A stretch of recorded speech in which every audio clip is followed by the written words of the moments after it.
서울 강동구에 2029년 초등학교 분교가 개교합니다. 고덕 강일 3지구에 서울 강솔초등학교 제2캠퍼스가 생기는 겁니다.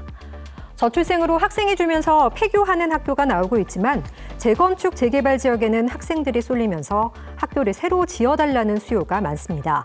고덕 강일 3지구도 그렇습니다. 2021년부터 2028년까지 장기간에 걸쳐 입주가 진행되면서 현재 20.8명 수준인 학급당 인원이 2029년에는 34.9명에 이를 것이라는 전망이 나옵니다.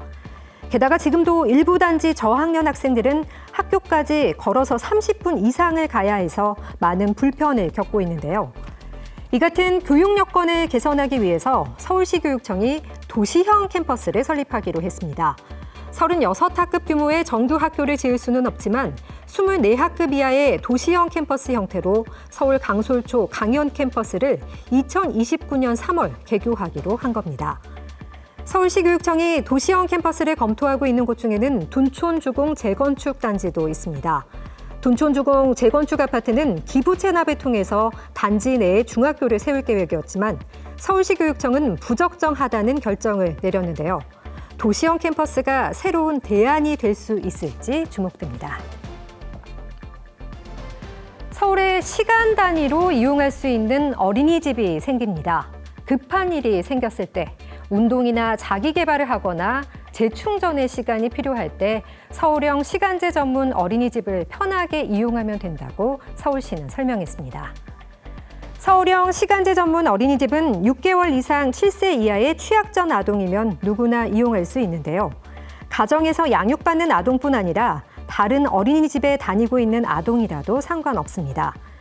이용요금은 1시간에 2,000원인데요. 하루 최대 4시간, 한 달에 60시간 내로 이용할 수 있는 서비스입니다.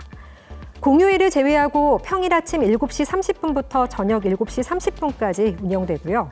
연령에 맞는 특화 프로그램도 운영됩니다. 예약은 서울시 보육포털에서 이용하기 2주 전부터 할 수 있고요. 당일에 이용할 경우는 12시까지 전화하면 됩니다. 서울형 시간제 전문 어린이집은 기존 어린이집 유휴 공간을 활용하게 되는데요. 우선 권역별 7개 어린이집에서 시범 운영을 시작한 뒤 내년에 25개 자치구로 확대됩니다. 7곳 중 6곳은 오는 17일부터, 한 곳은 다음 달 1일부터 운영합니다. 우리나라에서 태어나는 출생아 수보다 사망자 수가 많다는 사실 알고 계십니까?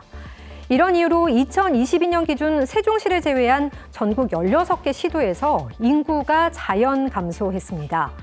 빠른 인구 고령화로 화장 수요가 늘면서 화장시설도 부족한 실정입니다. 보통 장례는 3일장으로 치르는데 화장시설이 부족해 4일장, 5일장을 하기도 하는데요. 화장 수요가 앞으로 빠르게 늘어날 전망입니다. 2052년엔 지역에 따라 사망자 수가 출생아 수의 6배가 넘을 정도로 많아집니다. 65세 이상 고령 인구를 보면 서울은 2022년 17.1%였는데 30년 후엔 37.2%로 2배 이상 높아질 거라는 전망이 나옵니다. 서울시는 이에 대비해 서울 추모공원의 화장로를 늘리기로 하고 내년 7월 준공할 계획입니다. 이렇게 되면 서울 추모공원과 서울 시립승하원의 하루 평균 화장 건수는 172건에서 198건까지 늘어납니다. 앞서 서울시는 화장 공급을 늘리기 위해 인력을 충원하고 화장장 운영 시간을 연장했으며 화장 시간을 120분에서 100분으로 단축할 수 있는 스마트 화장로를 도입하기도 했습니다.